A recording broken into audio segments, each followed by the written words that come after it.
Hello viewers, நம்ம இப்போ south Indian, north Indian எல்லாம் பார்த்துட்டோம். இப்போ கொஞ்சம் மேலே போவோம். மேலே இல்லைங்க, சைனீஸ் டிஷ் பார்க்க போகிறோம். Spring roll. ஸ்ப்ரிங் ரோலு கொஞ்சம் ப்ரிப்பரேஷன் கொஞ்சம் லென்த்தியாக இருக்கும். நம்ம ஃபஸ்ட்டே ப்ரிப்பேர் பண்ணி வச்சுக்கலாம். காய்கறிலாம் நறுக்கி வச்சுட்டு மாவு பிசைஞ்சு வச்சுட்டு அவ்வளோதான். முட்டைக்கோஸு ரொம்ப அவைலபிளாக கிடைக்கிற சப்ஜி காய்கறி தான். முட்டைக்கோஸு, கேரட்டு, கேப்சிகம் தான். அப்புறம் அவங்கக்கிட்ட சைனீஸ் எப்போவும் இந்த சாஸ், தக்காளி sauce, tomato sauce, soya sauce, chilli sauce, இவ்வளோ தான். இதெல்லாம் போட்டு நல்லா பரட்டிக்க வேண்டியதான். அந்த காய்கறியை வதக்கி ரோல் பண்ணி பொரித்து எடுத்து அதே சாஸில் நம்ம டிப் பண்ணி சாப்பிட்டோம்னா ஸ்ப்ரிங் ரோல் ரெடி ஆயிரும். இப்போ அதுதான் நான் பண்ணியிருக்கேன். அந்த டிஷ் தான். அது எப்படி பண்ணலான்னு பார்க்கலாங்க. ஓகேங்க, நான் இப்போ எப்படி பண்ணலான்னு எப்படி பண்ணியிருக்கேன், போஸ்ட் பண்ணுறேன், பார்த்துக்கோங்க. ஹலோ விவர்ஸ், நம்ம இப்போ ஸ்ப்ரிங் ரோல் எப்படி பண்ணுறதுன்னு பார்க்க போகிறோங்க. இந்த பிள்ளைங்க லீவில் இருக்குங்க, எப்படின்னு கேட்குங்க, இது வேணும் அது வேணும்ன்ட்டு. அதுகளுக்கு ஃபேவரட் டிஷ்ஷாக இருக்கும் சைனீஸில் ஸ்ப்ரிங் ரோல். ஈஸியாக பண்ணிடலாம். கொஞ்சம் ப்ரிப்பேர் பண்ணி பண்ணோம்னா ஈஸி. அது எப்படி பண்ணலான்னு பார்க்கலாங்க. இப்போ ஒரு ஃப்ரை பேன் எடுத்து வச்சுக்கோங்க. கொஞ்சம் ஆயில் போட்டுக்கோங்க. இஞ்சி, பூண்டு, பச்சை மிளகாய் 3ஐயும் நம்ம நல்லா இடித்து வச்சுக்கலாம். இல்லை மிக்சியில் போட்டு நீங்கள் ஒரு சொத்து எடுத்துக்கிட்டாலும் பரவாயில்ல, இல்லைன்னா அப்படி நச்சு வச்சுட்டாலும் பரவாயில்ல. இடித்து வச்சுட்டு அதை நல்லா ஃப்ரை பண்ணிக்கோங்க. இதுக்கு முன்னாடி நம்ம ஜீரகம், கடுகு அதெல்லாம் இல்லை. இஞ்சி, பூண்டு, பச்சை மிளகாய் இது 3ஐயும் நல்லா இடித்து வச்சுட்டு அதை நல்லா கொஞ்சம் ஃப்ரை பண்ணிவிட்டு முட்டைக்கோஸை சீச்சிக்கிட்டாலும் பரவாயில்ல, இல்லை நீங்கள் நல்லா பொடிசாக கட் பண்ணிக்கிட்டாலும் பரவாயில்ல, நல்லா கிரேட் பண்ணிக்கிட்டாலும் பரவாயில்லங்க. ஆனால் பொடிசாக இருக்கணும். நம்ம உள்ளே ஸ்டஃப் பண்ணி அதை ரோல் பண்ணி நம்ம ஃப்ரை பண்ணுறோம். அதனால் கொஞ்சம் பொடிசாக இருக்கிற மாதிரி பார்த்துக்கோங்க. முட்டைக்கோஸு, கேரட்டு, அந்த கேப்சிகம் இது 3 தான் போட போகிறோம். காலிஃப்ளவர் போட்டுக்கலாம், அது கூட அந்த பட்டாணி போட்டுக்கலாம். ஆனால் அதெல்லாம் போட ரொம்ப கேர்ஃபுல்லாக இருக்கணும். காலிஃப்ளவர் போட்டால் அதை துருவி அதையும் போட்டுக்கலாம். இது இப்போ நான் இந்த 3 தான் போட போகிறேன். முட்டைக்கோஸ் ஃபஸ்ட்டு போட்டுக்கிட்டாச்சு, 2வது கேரட் போட்ட போகிறேன் நான் இப்போ. அதுக்கப்புறம் அந்த கேப்சிகமும் போட போகிறேன். 3ஐயும் போட்டு நம்ம நல்லா வதக்கிக்கலாம். கொஞ்சம் அதுதான் சீக்கிரம் வெந்துருமே. ஆல்ரெடி இது 2மே தண்ணி இருக்கும். தண்ணிலாம் சேர்க்கவும் வேணாம், தண்ணியும் சேர்க்க வேணாம், உப்பும் சேர்க்க வேணாங்க. நம்ம இதில் சாஸ் எல்லாம் போட போகிறோம், அதனால் அதுலேயே உப்பு இருக்கும். அதனால் உப்பு நம்ம சேர்க்க போகிறதில்ல. இது 3ஐயும் நல்லா சார்ட் அவுட் பண்ணிவிட்டு அதுக்கப்புறம் நமக்கு சைனீஸ் ஐட்டம் பண்ணுறதுக்கு மசாலாவுக்கு நம்ம அது இது பண்ணணும்னு அவசியமே இல்லை. அதான் அந்த தக்காளி sauce, soya sauce, chilli sauce 3 சாஸும் ரெடிமேடாக நமக்கு எல்லா இடத்துலையும் அவைலபிளாக இருக்குது. அது 3ஐயும் வாங்கி வச்சுக்கோங்க. எல்லார் வீட்லேயும் இப்போ இருக்குது டொமேட்டோ கெச்சப், அது இது.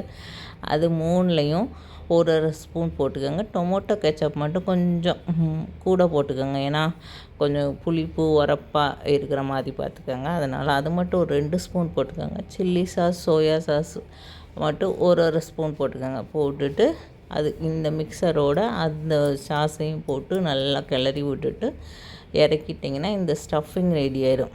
அவ்வளோதான். இந்த டொமேட்டோ கெச்சப் மட்டும் ஒரு 2 ஸ்பூன் சேர்த்துக்கோங்க. மற்ற சாஸெல்லாம் ஒரு ஸ்பூன் போட்டுட்டு நல்லா மிக்ஸ் பண்ணி விட்டுட்டு இறக்கிக்கோங்க. இப்போ மட்டும் லைட்டாக ஒரு உப்பு போட்டுக்கோங்க. காய்கறிக்கு லைட்டாக உப்பு தேவை தான் படும். ஒரு பிஞ்ச் உப்பு போட்டுக்கிட்டு இறக்கி வச்சுக்கோங்க. அவ்வளோதான், கிளறியாச்சு. கிளறினோன்னு பார்த்தீங்கன்னா அந்த ஸ்டஃபிங் எப்படி இருக்குன்னு, கலர் இப்படி இருக்கணுங்க. இப்போ நம்ம மாவு அந்த உள்ள இதை வச்சு இது பண்ணுறதுக்காக இப்போ கோதுமை மாவு 1 கப் எடுத்துக்கோங்க. இது ஃபுல் அண்ட் ஃபுல் மைதாவில் தான் அவங்க பண்ணுவாங்க. நம்ம மைதா அவாய்ட் பண்ணிவிட்டு கோதுமை மாவு 1 கப்பு, மைதா மாவு 1 கப்பு சேர்த்துக்கிறேன். உப்பு போட்டு சப்பாத்தி மாவு எப்படி பிசைவோமோ அந்த அளவுக்கு தான் நம்ம பிசைய போகிறோம். பிசைஞ்சிட்டு வச்சாச்சு. இதை கொஞ்சம் நேரம்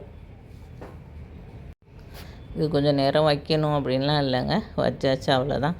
இந்த ஸ்டஃபிங்கில் லாஸ்ட்டில் பெப்பர் ஒரு 1/2 ஸ்பூன் போட்டுக்கோங்க. பெப்பர் 1/2 ஸ்பூன் போட்டு அதை மிக்ஸ் பண்ணி வச்சுக்கோங்க. இப்போ தான் நமக்கு வேலையை இப்போ உள்ள ஸ்டஃபிங் பண்ண போகிறோம். இந்த ஒன்றும் இல்லை, இந்த நம்ம தான் ஆல்ரெடி இந்த கொழுக்கட்டைலாம் ஸ்டஃப் பண்ணி பண்ணுற மாதிரி தான். இப்போ எப்படி பண்ணலான்னு பார்க்கலாங்க. சப்பாத்தி மாதிரி கொஞ்சம் திரட்டிக்கணும். ரொம்ப பத்தலாம், ரொம்ப ஒல்லியாக தேய்க்காமல் ஓரளவுக்கு இந்த ரவுண்டில் தேய்ச்சிக்கோங்க. தேய்ச்சிட்டு 1 ஸ்பூன் கிட்ட அந்த ஸ்டஃபிங்கை உள்ளே வச்சுக்கணுங்க.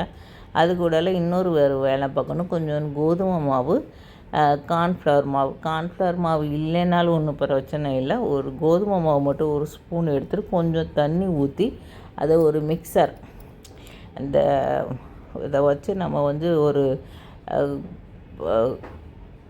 இந்த ஸ்டஃப்பை உள்ளே வச்சு நம்ம உருட்டி அதை ஒட்ட வைக்கிறதுக்கு இந்த ஒரு லிக்யூடு, இந்த பசை வேணுங்க. அதுக்காக தான் அந்த கோந்துன்னே வச்சுக்கலாம், அது தேவைப்படுது. அதுக்காக அந்த ஒரு லிக்யூடு தயார் பண்ணி வச்சுக்கோங்க. கோதுமை மாவு, கார்ன்ஃப்ளவர் வச்சு, இல்லை கார்ன்ஃப்ளவர் இல்லைன்னா வெறும் கோதுமை மாவு மட்டும் சேர்த்து தண்ணி ஊற்றி கொஞ்சம் கெட்டி பதத்துக்கு இது பண்ணி வச்சுக்கோங்க. இப்போ 1 ஸ்பூன் இந்த மாவை உள்ளே வச்சுட்டு ஒரே ஒரு ரோல் பண்ணிக்கோங்க. ஒரு ரோல் பண்ணிவிட்டு மீதி இருக்கிற ரவுண்டாக அப்படி வச்சுக்கோங்க. இப்போ நம்ம இந்த தண்ணி மாதிரி கலக்கி வச்சுருந்தோம்ல, இந்த இதை நம்ம இப்போ இந்த எட்ஜு பூரா அதை தான் நம்ம வைக்க போகிறோம்.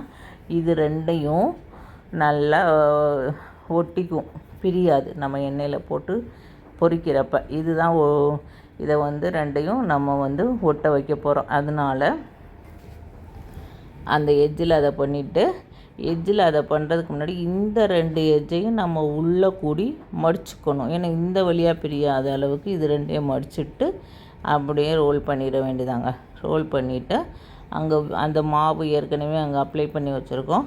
அந்த மாவோடு இந்த மாவை நம்ம அப்படியே சேர்த்து வச்சிட்டோம்னா இந்த ரோல் ரெடி ஆயிரும். அவ்வளோதான். இதுதான், இப்படி தான் ரோல் பண்ணிவிட்டு இதை நம்ம பொரிச்சு எடுக்க போகிறோம். இப்போ நம்ம இன்னொன்று பண்ணிட்டு காமிக்கிறேன். இன்னொன்று இவ்வளோ எடுத்துட்டு தேய்ச்சிக்கோங்க. தேய்ச்சிட்டு உள்ளே அந்த ஸ்டஃப்பை வச்சுட்டு பாருங்க, இவ்வளோ மாவு எடுத்துக்கோங்க. கொஞ்சம் ஒரு ரவுண்டு வச்சுட்டு இந்த 1 ஸ்பூன் அந்த ஸ்டஃபிங்கை வச்சுட்டு ஒரு தடவை மட்டும் இதை சுற்றணும். சுற்றிட்டு மீதி இருக்க எட்ஜு பூரா இந்த ஒரு லிக்யூடை தடவிட்டு, இது கோதுமை மாவும் கார்ன்ஃப்ளவர் மாவும், இதை நல்லா ஸ்பூன் வச்சு, இல்லை அந்த ப்ரஷ் எல்லாம் இப்போ கிடைக்குதுல்ல, அதை வச்சு கூட நீங்கள் அப்ளை பண்ணிக்கலாம். அப்ளை பண்ணிவிட்டு இந்த சைடும் இருக்கிற எட்ஜை ஃபஸ்ட்டு நம்ம உள்ளே கூடி மடிச்சுக்கணும். மடிச்சுட்டு இந்த 2 எட்ஜையும் ஃபஸ்ட்டு நம்ம க்ளோஸ் பண்ணிக்கணும் உள்ளே கூடி. அதுக்கப்புறம் இப்படி ரோல் பண்ணிடணும். ரோல் பண்ணிட்டோம்னா நமக்கு இந்த ரோல் ரெடி ஆயிடும். அவ்வளோதான். இந்த மாதிரி நம்மக்கிட்ட இருக்கிற மாவு, அந்த ஸ்டஃபிங் எவ்வளோ 1 கப்பு தான் நான் போட்டேன். ஒரு 10-12 கிட்ட தான் எங்கள் வீட்டுக்கு அவ்வளோ போதும். நீங்கள் பார்த்துக்கோங்க உங்களுக்கு எவ்வளோ தேவைப்படுதுன்னு. போட்டுட்டு அதுக்கப்புறம் எண்ணெய் காஞ்சோன்னா பொரிச்சு எடுத்துக்க வேண்டியதாங்க. இது பிரியெல்லாம் செய்யாது. கோதுமை மாவு தான் போடுறோம், மைதா மாவு போடுறோம், பிரியாது. அந்த ஒட்டுறதுல தான் நமக்கு இருக்க விஷயமே. நல்லா அதை போட்டு நல்லா ஸ்டிஃப் பண்ணி போட்டுட்டு பிரித்து எடுத்துக்கலாம். அவ்வளோதான். இந்த மாதிரி ரோல் போட்டு கொஞ்சம் மொறுமொறுன்னு ஆகிற வரையும் பார்த்துக்கோங்க. கொஞ்சம் ரெட்டிஷாக ஆயிரும் மேலே இருக்க மாவு. அவ்வளோதான், பொரித்து எடுத்துடலாம். பொரித்து எடுத்துட்டு இப்படி கட் பண்ணி ஆல்ரெடி திருப்பியும் அதே சாஸ் வகையறா தான் இருக்குது. Schezwan sauce, garlic sauce, tomato sauce, என்ன சாஸ் வேணாலும் வச்சு நம்ம இதை டிப் பண்ணி சாப்பிட்டுடலாங்க. ஸ்ப்ரிங் ரோல் ரெடி ஆயிரும். ட்ரை பண்ணி பாருங்கள். இது காய்கறி வச்சு தான் நம்ம சாப்பிட்றோம். 2வது கோதுமை மாவும் வச்சு தான் சாப்பிட்றோம். ஒன்று எண்ணெயில் தான் பொரிக்கிறோம். அதை பசங்க சாப்பிடட்டும், நம்மளும் ஒரு பீஸ் 2 பீஸ் சாப்பிட்லாம், ஒன்றும் தப்பு கிடையாதுங்க. ஆமாம், ஹெல்தி தான். ட்ரை பண்ணி பாருங்கள். இன்னொரு சேனல் பிடிச்சிருந்தால் லைக் பண்ணுங்கள், ஷேர் பண்ணுங்கள், சப்ஸ்கிரைப் பண்ணுங்கங்க. ஓகேங்க, பாய்ங்க. கொஞ்சம் காய்கறிலாம் ஃபஸ்ட்டே நறுக்கி வச்சுட்டிங்கன்னா உள்ளே போய் நம்ம அந்த ரோலிங் பண்ணிட்டோம்னா அவ்வளோதான்.